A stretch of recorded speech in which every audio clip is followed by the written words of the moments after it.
जय मिथिला। हम राघव मिश्रा अहाँ तो अपन पेज मिथिला से बात पर स्वागत करै छी। आइ हम मधुबनी जिला के खजौली में सुखी पंचायत में छी। ततः एतऽ कोचिंग है, तकर नाम या मार्गदर्शन क्लास है सुखी डिजिटल। तेतर स्थापना 2016 में शर्त नहीं चला। इस शर्त कोनो कहै वाला बात नहीं छै। ई शर्त गरीब ते गरीब छथिन एहि क्षेत्र में, हुनका लेल भगवान के रूप में अवतार लेने छथिन। तते बच्चा छथिन ते पहिने नहीं पढ़ि पाबै छलथिन, या तते बेटी छलथिन हमर गाँव में या बाहर से वो बेटी सब हिनका लग आबि कऽ पढ़ै छलथिन। सबसे पहिने सर अहाँ मिथिला बात में स्वागत करै छी। सर धन्यवाद राघव जी। अहाँ अपन परिचय देबै सर। जी हम जितेंद्र प्रणामी 2016 से अपना गांव सुखी डिजिटल में बच्चा सबके पढ़नाइ शुरू केली और अखन 7 बरस के हमारी सफर रहल यऽ। और हम सीटेट जे होइ छै तऽ ओहो क्वालिफाइड केने छी। और एक के बाद एहि बेर बच्चा सबके प्रदर्शन क्लास में अच्छा रहल। बाकी ई पूछऽ चाहब, बहुते आदमी एहन छथिन ते गाँव में नहीं आबऽ चाहै छथिन, कहै छथिन हम गाँव में पढ़ल लिखल छी, हम दिल्ली में खोलब, या अहूँ चाहिए तो मधुबनी दरभंगा पटना में कोचिंग खोल सकै छलियै। यहाँ अपन गाँवे में तैयार खोललियै। नहीं हमार ई मकसद ई नहीं है कि हम करोड़पति या लाखपति बनी। समाज के जे बच्चा सब छै या जे आइ देखियो 5-7 साल पहले गाँव के स्थिति, जे बच्चा सब नहीं पढ़ि पाबै छलखिन ग, आइ उ बच्चा सब एकदम आगे बढ़ि रहल छै। और देखैत हुए में जे बेटी सब नहीं पढ़ि पाबै छलै अखन बहुत आगे बढ़ि रहल छै। अपना समाज के देख लियो। और ओकरा साथ साथ गार्जियन सब जे देखै छथि कि हुनकर बेटी आगे बढ़ि रहल छै तऽ ओहो अपना बेटी के भेजै छथि। और सबसे मेन बात ई छै सर हमर कि जेना खजौलियो में पढ़ाई चलै छै, मंगती में आगे जाके चलै छै क्लास। ई सब खजौली प्रखंड में बहुत जगह चलै छै अभी। तो कतेक गार्जियन अपना बेटी के खास तौर पर जानबे करै छै कि बेटी के लोग दूर नहीं भेजऽ चाहै छै, रास्ता के सफर और केलक। तो जहिया से हम पढ़नाइ शुरू केली तहिया से ये बेटी के जनसंख्या ज़्यादा भर छै पढ़े में। पहले अपना गाँव समाज में अतेक खास तौर पर सरकारों के धन्यवाद कि बेटी के आगे बढ़ा रहल छै पढ़ाई के लिए। टॉपर पर में बेटी सब बहुत अबै छै। हमर ई मकसद छलै गाँव में पढ़बै के कि जे बेटी या चाहे कोनो गार्जियन छलखिन ग जे अपना बेटी के खास तौर पर आगे नहीं बढ़ा पाबै छै शिक्षा के लिए, 5मा 6ठा करैत करैत खत्म ओकर शिक्षा। आइ उ लड़की, आइ उ बेटी सब BA या ऐसे आगे भी शिक्षा ग्रहण करै छै। आ सबसे जेर तऽ छै 10th क्लास। जखन अहाँ ई के नहीं पास करबै बॉर्डर के तऽ आगे नहीं जा सकै छियै। तऽ आइ गाँव समाज में हम पढ़बै छी तऽ ऐसे कम से कम ई तऽ भऽ रहल है कि चलू हम पाइ नहीं ओते कमा रहल छी, लेकिन इज्जत मान सम्मान पाबि रहल छी। आ हम अपना जीवन में यह सोचने छी कि पाइ बहुत बड़ा नहीं छै चीज, पाइ सब कुछ नहीं छै। पाइ जरूरी है लेकिन पाइए सब कुछ नहीं छै। तैं लऽ कऽ हमर ई सदा कोशिश रहत कि गाँव समाज में जे बेटी सब छथि, चाहे हमरा ओहिके लेल जतेक कोशिश करऽ पड़े, हम हुनका आगे बढ़ेबै। अगर केओ पढ़े मान लिअ कि हुनकर गार्जियन चाहै छथि कि हम पैसा नहीं दऽ पौबै तऽ ओहिके लेल कोई दिक्कत नहीं छै। वो हमरा से अगर आबि कऽ बात करता तो हम ओहि बेटी सबके, ओहि लड़की सबके हम फ्री में पढ़ेबै। हमर ई सोच रहल है। खाली करोड़पति नहीं पढ़बै के लेल खजौली से बहुत कोई कहै छथिन हमरा कि आओ ना सर खजौली में पढ़बियौ ना। हम कहलियै नहीं, आइ हम गाँव समाज में अभी पढ़नाइ शुरू केलियै, ताहिके लऽ कऽ बहुत बेटी सब पढ़ि रहल छथि। आ फेर हमहूँ खजौली में चलि जायब तऽ ई भऽ गेलै कि हम अपन पाइ कमाइ के ध्यान दऽ देबै कि ताकि हमरा जगह जगह के विद्यार्थी सब पहुँचत। आ फेर हमरा टोल के ओ सब कतऽ जेता। तऽ आइ जे बच्चा नहीं पढ़ि पबै छलै आइ ओ पढ़ि रहल छै। हमर यह मकसद है कि गाँव में रह कर अपना समाज के आगे बढ़ाबी, बस ई। सर हमर क्षेत्र में बहुते एहन बिचौलिया आबि गेल छथिन, कोचिंग संस्थान नहीं तो हुनका बिचौलिया तो ओते बच्चा के पढ़बै नहीं छथिन। और हुनकर फी रहै छै बौआ स्टैंडरी देबो हम 2000 में 10वीं ते महीना क्लास चलबै छथिन। ओहन सर अहाँ की कहऽ चाहबै? नहीं एहन कोनो अथी नहीं छै सर कि मकसद सिर्फ पाइ कमाई के नहीं रखबाक चाही। सामने जे बच्चा छै बैठल ओ किनको परिवार से छै, अभी उ एकर लाइफ बनबै के छै। अहाँ अपन लाइफ पर नहीं देखियो, पहले जे सामने बच्चा यऽ अहाँ के पास कोई गार्जियन भेज रहल छै ओकरो स्थिति देखियो आ ओहि हिसाब से ओकरा अहाँ आगे बढ़ाओ। ई 2000 या 2500 दऽ कऽ ऐसे नहीं कुछ हेतै। ओ भऽ गेलै अहाँ अपना लेल सोचै छियै 2000 में हम क्रैश कोर्स करा के मानि लिअ पढ़ा देबै, ई सब नहीं होबाक चाही। अहाँ शुरू से पढ़ेबै तै में आ क्रैश कोर्स करेबै तै में। 10th क्लास के लेल क्रैश कोर्स छेबे नहीं छै। क्रैश कोर्स में बच्चा की समझतै? औते ओ बच्चा आ ओकरा अहाँ जल्दी जल्दी सिलेबस समाप्त कऽ देबै, ई क्रैश कोर्स भऽ गेलै। मानि लिअ जे विषय के पढ़बै के लेल 1 साल लगे ओकरा अहाँ 3 महीना में खत्म करबै, ओ बच्चा की सीखतै? ताहि दुआरे 2025-16 के जे चलै छै गाँव घरमे क्लास ई सब गलत छै। सर अहाँ 2016 में अहाँ मोन में ती भरम आयल तियै चाहे अहाँ कोचिंग संस्था खोललियै अहूँ चाहिए तो वो नौकरी में रहितियै एट डेट में। सबसे पहले छै कि घरक स्थिति खराब, माताजी के देहांत भेलाके बाद हमरा घरमे हमर छोट भाई छलै सर, तऽ हुनका अब परिवारके चलबैके लेल तऽ कुछ तऽ आर्थिक दृष्टिसँ आगे बढ़ैके लेल सोचऽ पड़तै। तऽ हमरा केओ विचार देला, हम तऽ पहिले खजौलीमे 1-2 महीना क्लास केली किनु सरके पास, लेकिन एहिके बाद ई देखली कि हमरा 1500 कोई 1000 रुपया दै छल खजौलीमे। आब ऐसे ही बताओ हम 1 महीना 2 महीना पढ़बै छै हमरा कोई 1500 रुपया देता, घरके हम ही श्रेष्ठ ज्येष्ठ व्यक्ति घरमे हम ही छलियै भायमे, बहनके तऽ शादी भऽ गेल छै।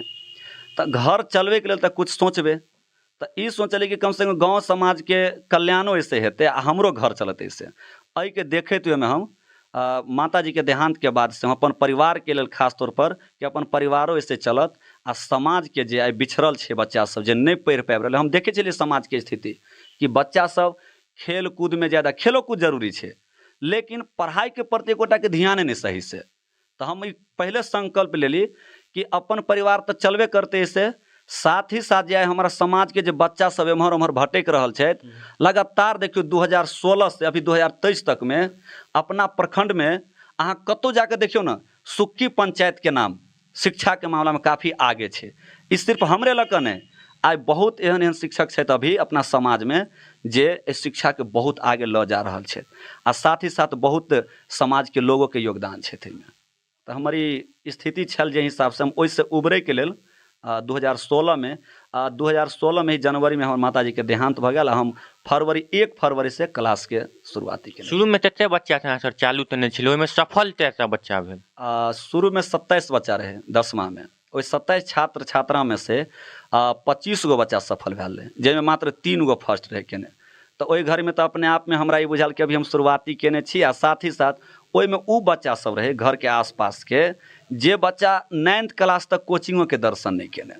आब उ बच्चा के कोनो चीज लिखेबै राम श्याम सेहो सब नहीं लिखल हेबै, ओहि बच्चा के अलग से क्लास दऽ कऽ हम अलग से रखली क्लास ओकरा लेल, ओकरा सबके सिखेनाइ।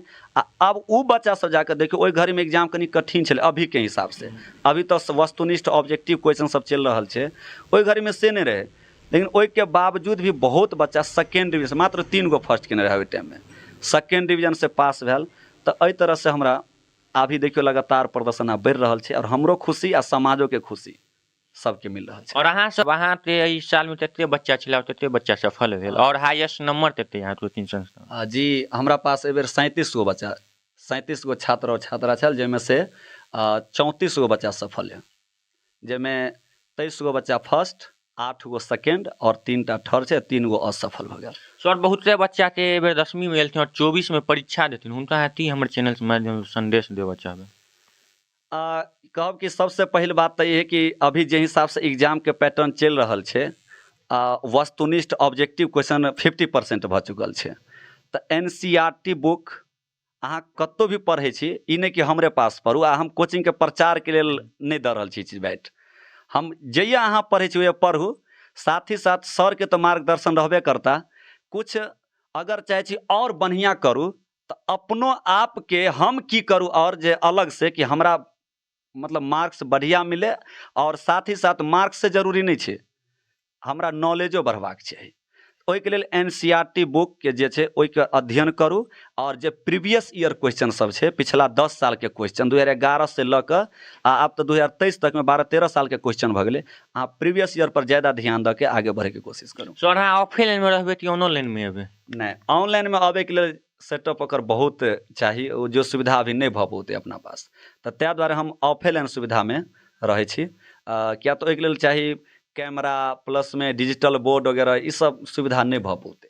और सर हम आयल छलहुँ, हम वैष्णो अहाँ देखलियै बच्चा सब अहाँ बतबै छलियै बौआ दिल्ली जेबै बम्बई जेबै या पटना दरभंगा मधुबनी एते पाइ लगतौ, तो अहाँ हुनका की बुझबऽ चाहै छलियै, मतलब से हम जानऽ चाहब। तो ई बता रहल छलै अभी बच्चा सबके जाहिमे कुछ कुछ एखन बैठल छथि ई सब, कि सबके सोच हेतै, मानि लिअ हमरो सोच छै कि हम ऐसे पटना जाए तऽ एरोप्लेन में बैठ कऽ जायब, लेकिन ओहिके लेल हमरा आर्थिको स्थिति होबाक छै, हम ओहि योग्य होबाक चाही। तऽ एहिमे से बहुत एहन बच्चा छथि जे सोच में रखने हेता कि हम पटना रहि कऽ पढ़ब, कोई कोटा रहि कऽ पढ़ब, सोच तऽ ई हेता हुनका सबके, लेकिन हमर कहनाम ई छल कि अपना पहिले लोग पटना चाहे दरभंगा किया भागे छलै पढ़ैके लेल, समाजमे नहि छलै ओहि तरहके। अभी अपना खजौलिये प्रखंडमे मधुबनियो तकमे बहुत एहन कोचिंग छै जाहिसँ बच्चा सफल भऽ रहल छै आ बहुत आगे बढ़ि रहल छै। तऽ इएह हम बता रहल छी कि अहाँ सिर्फ ई नहि देखियौ कि हमरा कोटा रहिके पढ़ैके या पटना रहिके पढ़े, घरके स्थितिके देखैत हुएमे अहाँ गाँवो समाजमे रहिके पढ़ि सकै छी। आ जेकर योग्य छथि पिताजी, किएक तब घरमे अहाँ एकलौता तऽ नहि हेबै, और बच्चा सब भाई बहन हेतै कोई पढ़ता, फेर ओकरो आगे बढ़बैके छै। तऽ ओहि हिसाबसँ माता पिता की सलाह दऽ रहल छथि, ओना तऽ गुरुजीसँ सलाह लेबे करै छथि, तऽ हमरा जेना जेलै से तऽ हम कहबे करबै। लेकिन हमर कोशिश यह है कि गाँवोमे रहिके अहाँ अच्छा कऽ सकै छी। गाँवो समाजमे आइ काल्हि जे छै पढ़ाइ भऽ रहल छै बहुत बढ़िआँ। जिनका जेबाक अछि, जेना पटना रहब तऽ 70-75 हजार रुपैआ कोचिंगके, फेर 4 से 5 हजार रुपैआ अहाँके महीनामे लगबे करत। आ मानि लिअ कि अभी हम 400 रुपैआ लै छियै, 400 रुपैआ दै लए कहै छथिन गार्जियन सब कि सर हम एहि महीनामे नहि दऽ पायब, 3 महीनामे 4, हमरा टोकब नहि टोकै छियै। आब बताउ जे जते आबैया 400 पर एगो जीरो और बैठतै, 4000 रुपैआ जे महीनामे दिअ पड़तै, तऽ ओहिके लेल आब गार्जियनके सोचऽ पड़तै। तऽ ताहि दुआरे हम चाहै छी कि गाँवो समाजमे रहि कऽ पढ़ू, आ बाँकी शिक्षा तऽ जिनका जइए जाके लेबाक छै, हमरो दिक्कत नहि होबाक चाही। घरमे हमर परिवार चलि रहल छै, केओ ई हमर एक तरहसँ रोजगार छथि। मानि लिअ हम आइ जॉबमे नहि छी तऽ हमर ई रोजगारे भेलै ने, हम एहिसँ जीवन चला रहल छी। आ अगर एहिमे से 10 गो बच्चा एहनो छै जे मानि लिअ नहिए देलकै पाइ, महीनामे लइए कऽ चलि जाइ छै, तऽ हमरा ओहिसँ कोइ दिक्कत नहि रहैए कि लऽ कऽ चलि गेलै। सफल भऽ जाउ अहाँ जीवनमे। 10वींमे बहुत बच्चा सब की करे, पढ़ि लै छै आ चलि जाइ है, आ ओ वापस नहि भेल पाइ दैके लेल। तऽ हमर सोच हमेशा ई रहै कि ओ सफलता पाबि लेतै ने, तऽ हम बुझे हमरा ओतेक पैसा मिल गेल। तऽ ताहि दुआरे ई पाइके कोइ मायने नहि रखै छै। धन्यवाद। तनाती हम बता दिए एखन हम सुखी रहमे छी, और हमरा साथ एकटा युवक छथि, पिछला 7-8 साल से अपन कोचिंग संस्था चलबै छथि, और ई बहुते इंटर कोचिंग संस्था थे। बच्चा सब नंबर तऽ अनबे करै छथिन, या हमर जिला टॉपर हुए या खजौली स्तर पर कोनो प्रोग्राम होइ छै तऽ हिनकर बच्चाके नाम एतऽ अवश्य रहै छै ओहिमे, चाहे ओ नेहरू युवा हुए या तो सम्मान हुए या कोनो परीक्षा हुए। एकरे एहन बच्चा जे गरीब छथिन और ते पढ़ि नहि पाबै छथिन अर्थ रूपमे या पाइ रूपमे, तिनका पढ़ाइते वंचित भऽ जाइ छथिन। बहुते एहन हमर समाजमे बच्चा छथिन, हुनका की संदेश देबै? हुनका फ्री ऑफ कॉस्टमे पढ़ेबै की? नहीं तो पैसा के लऽ कऽ बाधा नहीं बनबाक चाही शिक्षा ने। मानि लिअ पाइके चक्करमे किनको कोइ बच्चा एहन छै जे शिक्षासँ वंचित भऽ रहल छै, ई गलत चीज छै। सरकार तऽ पूरा सुविधा भी दऽ रहल छथि पढ़ैके लेल। मानि लिअ इसकुलमे ओना तऽ नहि कहबाक चाही, मानि लिअ बहुत लोक कहै छै कि पढ़ाइ नहि चलै छै या शिक्षकके कमी छै, ओना तऽ हमहूँसभ देखै छियै कि शिक्षकके कमी छै। तऽ कोचिंग आउ ने, हमरा पास आउ, या हमरासँ कॉन्टैक्ट करू, हमरासँ बातचीत करू। गार्जियनसँ हम कहै छी, अहाँ आबि कऽ हमरासँ कहू कि हमरा एहि तरहके स्थिति छै। अगर अहाँके कहैमे दिक्कत होइए तऽ अहाँ सीधा बच्चाके भेजू ने, अहाँके बच्चाके हम नहि टोकब। ओ पढ़ि कऽ आगे बढ़ि गेल, नहि बुझबै कि अहाँ हमरा दऽ देलियै, जे हमर मंथली फीस हमरा मिल गेल। सर अहाँ अपन कॉन्टैक्ट नंबर तऽ भेजते, बच्चा अहाँ गार्जियन आबि तऽ बात नहि कऽ सकते, अहाँ तऽ फोने पर बात करते? हाँ, फोनो पर बात कर सकते हैं। एहिके लेल कॉल कऽ लेता हूँ 9155 20 49 25। एहि नंबर पे हमरा से संपर्क कऽ सकै छथि। पढ़ाई के लऽ कऽ बाधा नहि बनब, जे शिक्षा जे छै सबके अधिकार छै, मूल अधिकार छै ने शिक्षा अपना सबके, सब बच्चा के छै। एकटा बात एखन अहीं उठेलियै स्कूल वाला, तो हम एहिमे एकटा सरे के गलती नहि छै, गार्जियन छथिन हुनको गलती दै छियै। बहुते एहन बच्चा छै किनका गार्जियन भेज दै छै पढ़ैतमे, बौआ जो भैंसी चरो बकरी चरो, तऽ कते सर के गलती छै, ओते उ गार्जियनो के गलती छै। या हम अहाँ बच्चा के स्कूल भेजबै तहने ने सर पढ़ेथिन। हाँ, एकटा ओहो छै गार्जियन सबमे कि देखियौ बहुत एहन गार्जियन छै एखन जे हुनका सबके कहनाम ई छै कि हमर रोजी रोटी भैंसियो से चलैए। अगर भैंसियो नहि चरौतै तऽ केना हेतै? एक तरहक से ओहो सही छै। लेकिन इसकुलके जे टाइम छै, जेना 10 से 4 या 3 रहै छै इसकुलके जे टाइम, अहाँ ओहि घड़ीमे भेजियौ ने। ओहिके जगह अहाँ सुबहके टाइम बेरमे या कोनो कोनो दिन छुट्टी मिले ताहि दिन भेजियौ बच्चाके भैंसीमे। लेकिन पढ़ाइ इसकुलके लेल नहि रोकियौ। आब पहिले अहाँ कहबै कि शिक्षके नहि पढ़बै छी, ओहो गलत चीज छै। अहाँ बच्चाके या भेजियौ, आ इसकुलमे मानि लिअ कि 5 घंटा 6 घंटा रहै छै, अहाँ गार्जियन छियै तऽ अहूँके गाइडेंस करऽ पड़त बच्चापर कि हमर बच्चा जे अभी घर अइ ओ कतेक देर पढ़ैए, कतऽ गेलू। अहाँके ओ चीज ओहिपर ध्यान दिअ पड़त। खाली टीचरपर ई दोष नहि लगबियौ कि टीचर नहि पढ़बै छै, अहूँके ध्यान दिअ पड़त। बच्चाके साथे साथे अहूँके ध्यान दिअ पड़त, ताहिके बादे जाकऽ पढ़तै बच्चा।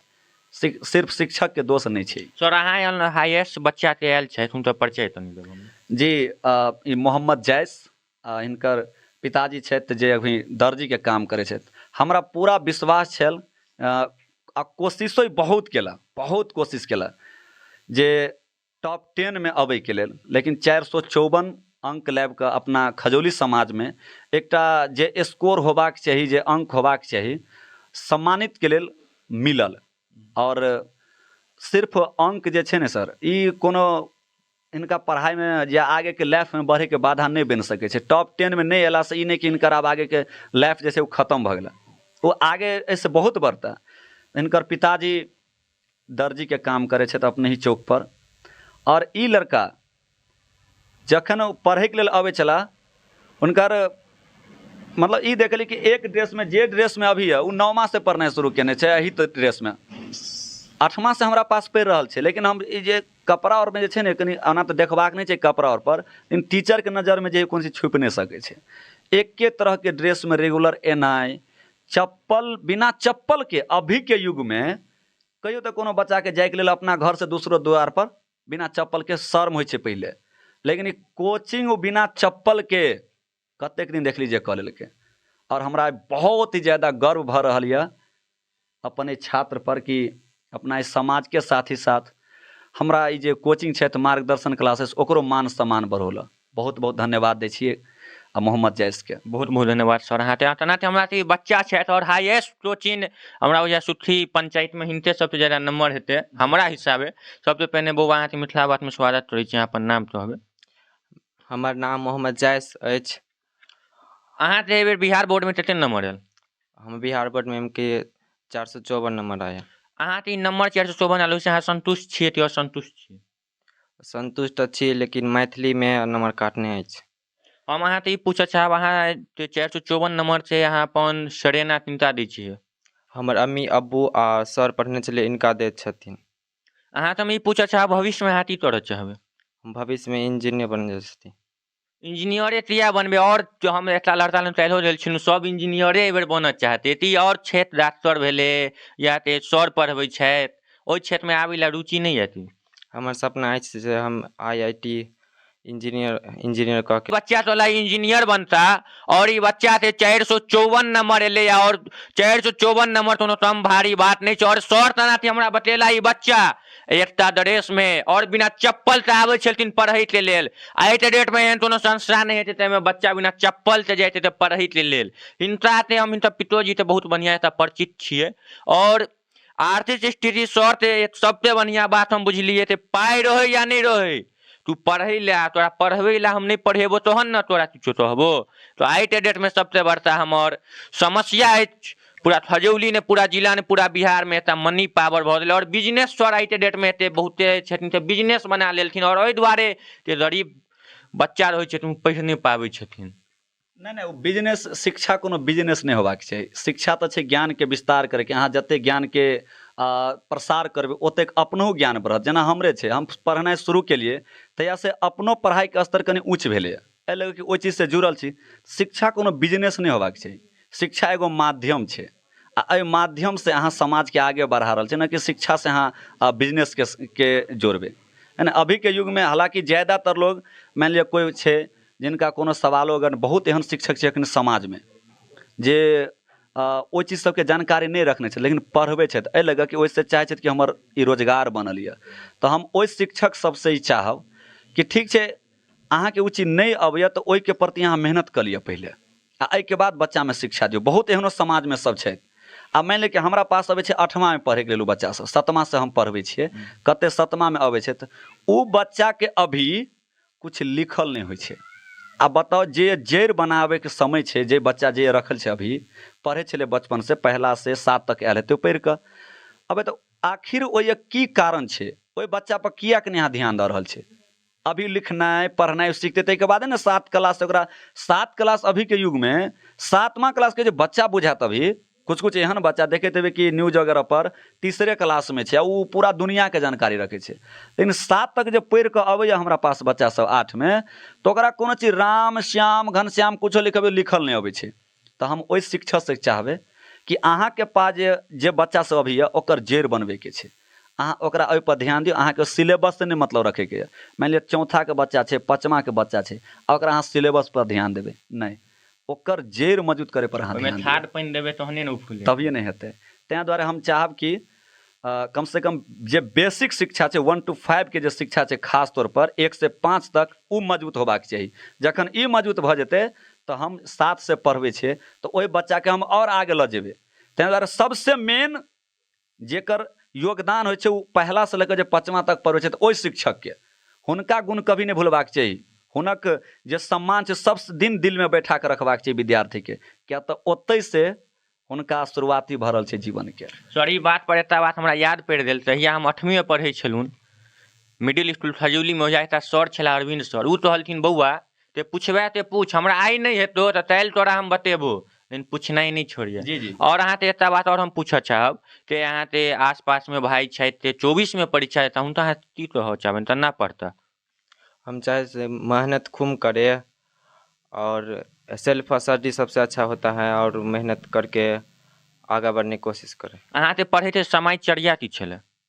हम 12 घंटा पढ़ते थे। 12 घंटा तो रूटीन बनल छलै कि कोनो समय निकल तो 12 घंटा? 3 घंटा कोचिंग आते थे और 9 घंटा सेल्फ स्टडी करते थे। अहाँ ते पढ़ाई में कोनो आर्थिक रूप से बाधो पड़ल थी, पाई ताई थी कमी तमी या किछो? कमी तो है, लेकिन हमार अम्मी अबू खूब मेहनत करके पढ़ाए हैं। तेनाती हम बता दिए बच्चा से 454 नंबर आयल छलै और ई पूरा गाँव के नाम रोशन केला। और ई संस्था में हम सर कामना करै छी एहि साल नहीं भेलै तऽ अगिला साल अपन कोचिंग संस्था में बिहार टॉपर नहीं तो जिला टॉपर कम से कम रहै के चाही सर। जी जी, प्रत्येक वर्ष जे ने प्रदर्शन बढ़ि रहल छै। जेना 2019 में 408 नंबर रहलै, फिर 2020 में 410, फिर एहिना 420 आ 2022 में आपका 444, एहि बेर फिर 10 अंक ज्यादा 454 अंक। सर हम अपन लगातार चैनल प्रदर्शन कर रहल छै। तऽ एकटा चीज और बता दै छी एहि बौआके लऽ कऽ कि एखन बजैमे कनि दिक्कत भऽ रहल छै। तऽ केओ जे देखता तऽ ई नहि बुझाय कि 454 अंक लबैवला बच्चा एहि तरहसँ नहि बाजि सकै छै। जखन माइकके पास अबै छै ने कोइ, तऽ बड़ा बड़ा जे कहै छै मंत्री सबके रहै छै। बजैवला जे रहै छै ओकर बोलती बन्द भऽ जाइ छै, है ने। तऽ एहि दुआरे हम कहब कि लगातार अब शुभकामना सब बच्चाके साथ जे एहि बेर 2024 में एग्जाम देता हुनको सबके लेल हम कामना करै छी, चाहे ओ कतहु पढ़ै छथि ओ मेहनत करी। जेना कहला कि सेल्फ स्टडी, सही बात छै। शिक्षक जतेक देर पढ़बै छथि अकर जेना 3 घंटा हम पढ़बै छियै या 3 घंटा 3.5 घंटा भऽ जाइ छै, कोनो दिन पौने 4 घंटा चलै छै क्लास। एहि लऽ कऽ होल सिलेबस पढ़बऽ पड़ै छै, हिन्दी मैथिली सारा विषय पढ़बै छियै। सर सारा विषय अपने पढ़बै छी कि और रहै छै? नहीं सर, हम पूरा अकेले पढ़बै छी। जतेक भी सिलेबस छै पूरा सिलेबस हम समाप्त करै छी पूर्ण रूपसँ। हिन्दी मैथिली पूर्ण संस्कृत तऽ आइ काल्हिके युगमे कोनो बच्चा एखन गाँव समाजमे नहीं रखऽ चाहै छथि। ओना शुरूमे 4 साल तक संस्कृतसँ बच्चा सब रहला, तऽ ओहो समय बढ़िया प्रदर्शन रहल। हम संस्कृते से छली, ओना तऽ हम छी मैथ स्पेशलिस्ट, फिर भी साइंस से रख कऽ पढ़ने रही। लेकिन अदर जेना एकटा मनमे भऽ सकै छै, मानि लिअ कोई चैनल पर आप देखता तो कहता कि अकेले 10वां क्लास के पूरा सब्जेक्ट। हम ई हुनका से जानऽ चाहब कि एगो बच्चा जब अकेले पूरा सब्जेक्ट के तैयारी कऽ सकै छै तऽ एगो टीचर अपन मेहनत करतै तऽ पूरा सब्जेक्ट किया नहीं पढ़ा सकै छै, बशर्ते कि मेहनत करऽ पड़तै। तऽ तें दुआरे होल सिलेबस और पक्ष मजबूत, और हम पूरा के पूरा थ्योरी लिखबै छै। ई जे कोई कहते कि गेस पेपर जे मानि लिअ सोचता कि गेस पेपर से चिन्ह लगा देते तऽ से नहीं, थ्योरी पढ़बै छी। अपन बड़ाई अपने नहीं करबाक चाही, ओ बच्चा सबसे चाहे समाजमे जे भी और बच्चा सब पढ़ि कऽ गेला है ओ सब बतौता कि कई तरह से पढ़ाई भऽ रहल छै। सर एकटा बात और हम अहाँ से देखलहुँ नहीं यहाँ बच्चा सबके मोटिवेशन सेहो तो होइत होइ छै, कोनो छोट मोट नहीं बड़ता बड़ता आदमी चिंतन हुए या गांधी जी या भीमराव अम्बेडकर जी एहिके प्रति जे हमर अपना देशके जे स्वतंत्रता सेनानी छथि हिनका सबके परिचय बहुत जरूरी छै। तऽ सामनेमे रखलासँ ई होइ छै कि कतेक अन्दर जिज्ञासा, कोनो बच्चा एहन अबै छथि ने किछु जकरा हिनका सबके बारेमे जानकारी नहीं रहै छै। आब मानि लिअ हिस्ट्रिए पढ़बै छियै या फिर सिविक्स नागरिक और पढ़ा रहल छियै, ओहि घड़ीमे कोनो टॉपिक आबि गेल, मानि लिअ कि डॉक्टर भीमराव अम्बेडकर जीके बारेमे, तऽ सामनेमे छथि हुनका देखाइयो देली, ओहिके दर्शनो भऽ जाइ छै। आ सामने छथि महान स्वतंत्रता सेनानी, हुनकर आदर्श और के बारेमे बता देली, तऽ एहिसँ ई होइ छै कि बच्चाके अन्दर जिज्ञासा जे छै कोनो चीजके प्रति बढ़ै छै। तऽ सामनेमे अपन जे महापुरुष सब छथि हुनकर तस्वीर बहुत जरूरी छै, चाहे अहाँ रूममे रही कतहु रही, अपना आइडियलके अपना देशके जे स्वतंत्रता सेनानी सब छथि हुनका नहीं भूलबाक चाही कभी। आ खास तौर पर शिक्षाके लाइनमे अगर एगो शिक्षक नहीं के सम्मान करे, अगर एहि तरह के गांधी जी, भीमराव अम्बेडकर साहब, हुनका सबके भगत सिंह, ई सबके तस्वीर एको दूटा कऽ के लगेबाक चाही। एहिसँ की होइ छै, अपनो जे छै ने एकटा बुझा ताकत मिलै छै। हुनका सब नहीं छथि, अमर छथि, लेकिन अंदर जे बहुत ज्यादा ताकत मिले छै तो हुनका सबके देखला से एनर्जी हिंसा सबके मिले। बहुत ज्यादा एनर्जी। सर एकटा हम अहाँके आग्रह करऽ चाहब, अहाँ एकटा शिक्षक सेहो छी, एकटा हमर छोट आग्रह यऽ, अहाँ महीनामे सुखी पंचायतमे अहाँ पढ़बै छी, महीनामे बहुते स्कूल आसपासमे है, अहाँ एतो 2 दिन जा तऽ 1 घंटा हरेक स्कूल, मिडिल हो या प्राइमरी हो, तनी क्लास लियो या नहीं लियो, तनी जा तऽ देख लियो तऽ दिनचर्या केहन छै। तते हमर छोट भाई बहिन छै, हुनकर जीवन बनि जेतै सर। तही लाइट रेटमे अहूँ देखैत हेबै स्कूलमे पढ़ाइ नहि होइ छै, मैडम सब आबै छथिन चलि जाइ छथिन, सर मैडम तियो रहे। नहीं देखियो, ऐसे की भऽ जेतै, कते कोई ई सोचऽ लगतै कि अपन कोचिंग के प्रचार के लेल अबै छै, कि ताकि ये पढ़ौते कुछ कोनो तरीका से तऽ बच्चा पहुँचतै। ई सब एहिके बाद समाजमे छै ने, अइए जेबै आब कोनो तरहके बात सब कहबै तऽ हमरो ऊपर हाथ उठि सकै छै। हाथ उठैके मतलब ई कि मारत नहीं, लेकिन ई जवाब दऽ सकैए कि अपने आपके से ज्यादा आप देखा रहल छै कि हम पढ़बै छी, हाँ ज्यादा देखा, ताहि लऽ कऽ ई चीज सब उचित नहीं बनै छै। हमरा जगह अगर कोनो समाजके लोक सब जाइ छथि, जेना हमरा से सलाह लऽ कऽ या ओहो जानै छथिन, तऽ ओ जाकऽ अगर कहता तऽ ओ बेटर हेतै। हम जे अचानक चलियो नहीं सर, बात दिक्कत भऽ जेतै कनि। सर हमहूँ शिक्षक छी, प्राइवेटमे छी, सबसे पहला तऽ इएह होतै कि प्रचार करऽ चाहै छै अपन कोचिंगके लऽ कऽ। ताहि दुआरे ई सब नहीं उचित हमरा बुझा रहल यऽ। बहुत बहुत धन्यवाद सर अहाँ। और हमरा साथ बच्चा सब और छथि। बौआ नाम की भेल अहाँके? अलीसा बेगम। कते नंबर आयल 10वीं में? 374। भविष्य में की बनऽ चाहै छियै अहाँ? भविष्य में हम बिहार पुलिस में जाना चाहब। चाउर छै अहाँ तऽ मिथिला बातमे स्वागत रहै छै, अपन परिचय देबै। हमर नाम श्रुति कुमारी भेल। भविष्य में अहाँ की बनऽ चाहै छियै? एसआई।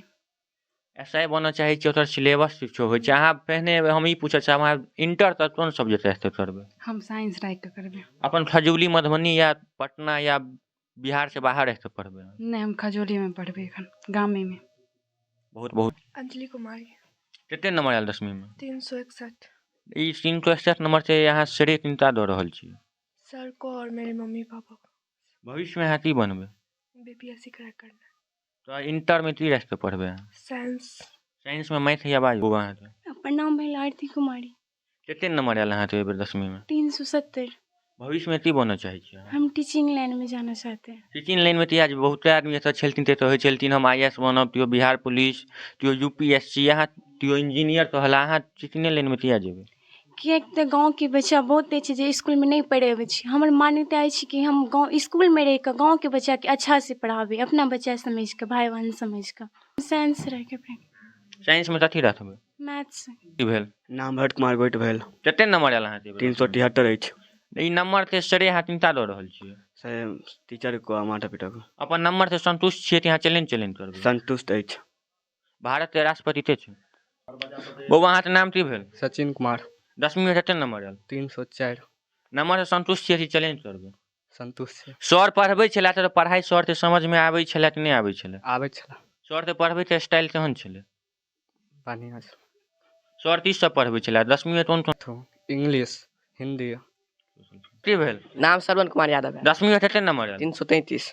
ई नंबर से श्रेय अहाँ किनका दऽ रहल छियै? माता पिता और टीचर के। कते साल अहाँ घर पर मेहनत करै छलियै? 6 से 8 घंटा। की भेल? सोनू कुमार। 10वीं में कते नंबर आयल अहाँके? 290। भविष्य में की सोचने छियै? रेलवे जी। तनाती हम बता दी एकटा हमरा एकटा बच्चा एहन मिला, हम ई साबित करब ई बच्चा रे मेहनत करता पढ़ता रहते 400 नंबर वाला बच्चा हेते, ओइसे पहले ई बच्चा से सिलेक्शन हेते तो गारंटी हम लै सकलाती। नंबर कोनो बड़ता सामान नहीं छै, मेहनत होते चाहिए। बच्चा 10वीं में मेहनत नहीं करने था, ओइ दुआरे हिनका 290 नंबर एले। एतऽ बहुते बच्चा छलै तिनका 400 300 या 400 प्लस 450 प्लस बच्चा हमरा मिलल, लेकिन बच्चा पहिल बच्चा मिलल ते 290 कहै ला त हमरा लन तो त हमरो 350 नंबर आयल, लेकिन सही नंबर तो हला 290 नंबर। और अहाँ ते हम चैलेंज दै छी, अहाँ इंटर में की पढ़ऽ चाहबै सब्जेक्ट? साइंस। साइंस में अहाँ पढ़ू और अहाँ मेहनत ज्यादा नहीं, हम सब राइट अहाँ 2 घंटा पढ़ब, मन से पढ़ब। अहाँ 4 373 नंबर। नाम की भेल? मोहम्मद फैजान। भविष्य में की बनऽ चाहै छी? बिहार पुलिस। भारत में पाई अहूँ देखैत हेबै 10 रुपया 20 रुपया 500 2000 या ओइ पर फोटो एकटा रहै छै, प्रिंटर फोटो रहै छै। महात्मा गांधी। 2000 या के पीछा में प्रिंटर फोटो रहै। हमर भारत के प्रधानमंत्री के छथिन? नरेंद्र मोदी। नरेंद्र मोदी कोन पार्टी से छथिन? बीजेपी। और तनाती हम देखलहुँ युवा से सवाल पुछलहुँ और हुनका सब तो होइते कि लड़की से सवाल ई नहीं पूछलथिन ने इंसाफी करै छथिन, ओहि दुआरे हम किछो लड़की छथि हुनको से सवाल पूछब। भारत में टेटर थ्रू अहाँ से पढ़ि रहल छियै और बहुते बड़का आदमी छथिन, ते भारत के सबसे निम्न जाति तिनका मानल जाइ छै, तिनका पढ़ऽ नहीं देल छलै, उ चौरानुता से पढ़लथिन और हमर भारत के संविधान लिखलथिन, हुनकर नाम की छै? डॉक्टर भीमराव अम्बेडकर। बहुत बहुत धन्यवाद। और हमारा साथ बच्चा छथि। बौआ अहाँ हम ई पूछऽ चाहब, हमर बिहार में वर्तमान में डिप्टी सीएम के छै? उप मुख्यमंत्री हाँ। तेजस्वी यादव। भारत के गृह मंत्री के छै? अमित शाह। बहुत बहुत धन्यवाद। तेतले आदमी हमार वीडियो देखै छी, वीडियो से शेयर करब, यूट्यूब चैनल से सब्सक्राइब करब और पेज के फॉलो करना नहीं बिसरब। जय मिथिला, जय मैथिली।